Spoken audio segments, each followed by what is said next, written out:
Chants of murderer, murderer greet this official tour of devastated Paya Porta. Don't protect him, they are killing us. More than 60 people died here, making it one of the hardest hit districts of Valencia.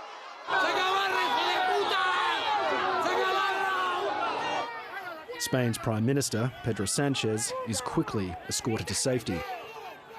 King Felipe and Queen Letizia, surrounded by guards, continue into the fray to try and console the weary and hear their grievances firsthand. It was known, and nobody did anything to avoid it.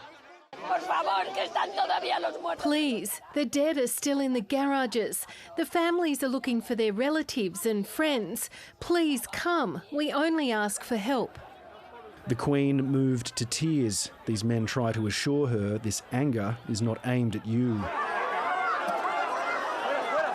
It's not just the royal family facing backlash. The fury is being felt by the Spanish government. Residents say they received insufficient warning prior to the flood and a slow response in the aftermath.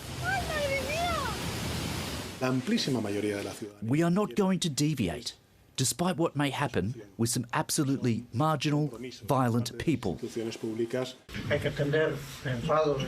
We have to give them hope, attend to the emergency, but also give them hope. For many, little hope remains. Firefighters and divers here work to drain a flooded underground car park. More than a dozen people are feared dead inside. In the evening, away from royalty and the heads of government, people express their anger with a traditional cacerolazo, a demonstration of banging pots and pans, trying to hit them hard enough to be heard in Madrid. Matthew Lane, ABC News.